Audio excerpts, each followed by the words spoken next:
I want to take you back to Fairfield in Sydney's southwest right now, where hundreds of people are this morning sitting in testing queues, snaking kilometres. Imagine being in one of those cars for 6 hours after a big shift. Well, the huge response comes after essential workers in the region were told they must get tested every 3 days in order to stay on the job, and that is a result of that order. For more on this, we are joined by Scott Huntsman. He's a Fairfield resident who manages a team which manufactures PPE. Scott, I mean, what's happening in your part of the woods at the moment? Have you seen those queues for testing?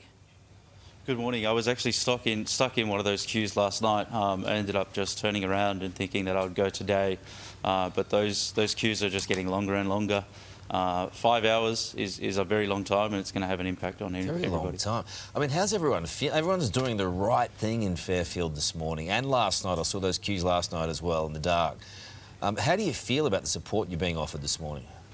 There's very little support. There's very little.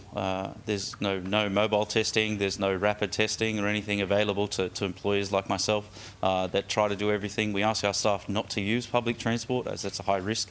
We ask our staff to. We assist them with online shopping and things like that. Just a little bit of those. Support from the government would be a little bit better for us. Yeah, I mean, we had the Mayor of Fairfield, Frank Carbone, on the show a little earlier, and he said that the first he knew about this whole thing where if you work, if you're an essential worker, you have to get tested every 3 days, was during that press conference that the Premier held yesterday. And then to look at that vision of those cars, some waiting, as we said, 5 or 6 hours, there are 2 people doing tests at that station. What do you need to see from the state government right now?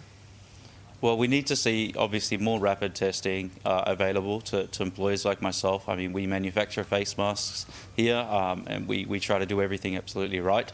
And also, Frank, good on you, mate. You've been struggling throughout this whole thing and left in the dark. But what we do need is more testing stations, more 24-hour stations. Most of the workforce does come from southwestern Sydney, and a lot of us are panicking, and a lot of us are scared, thinking that we're going to be fined or refuse work. And there's a lot of people that can't afford to just take 1 day off work. See, here's the thing, Scotty, you've taken a barrage of criticism from the state government and not getting tested, doing the wrong thing, going and socialising with family.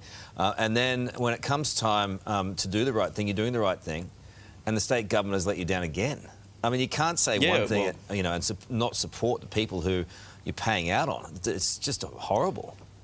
Exactly. I mean, not yesterday, day before, she said that, majority of the essential workforce comes from southwestern Sydney, but now the essential workforce is now basically the criminals that need to be forced into testing for every 3 days. It's going to impact everybody's business and everybody's work life. How are you going to move forward on this anyway? I mean, essential services, I don't think Brad Hazard even knew what that was, the New South Wales Health Minister yesterday. Who made up essential worker? How are you going to... How is anyone going to navigate through the next couple of weeks of work life?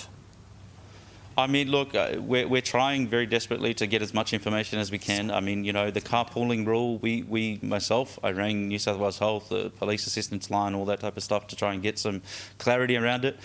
We need clear direction. We need, some common sense. He wants us to use common sense. Well, how about you use some common sense and throw some more testing stations out there and make available rapid testings. I know that some of them aren't accurate, but there are some out there that do work. And it will assist, companies like us that have we can get a pathology service around to pick up our staff tests, and they can then, be tested. They can be, Yeah, well, I mean, there's got to be a better solution to what you're seeing now. And the issue you have COVID in your community.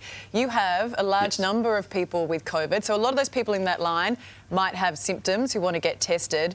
And you made the point, we saw several people this morning in the line going, I'm not doing this again. And that's the issue you're going to have. How are you going to get on top of the outbreak if people can't get tested? Well, that's again the difficulty. There's not enough resources. There's not enough assistance from the state and federal governments to put those testing stations in place to, for us to adhere to such an arduous task.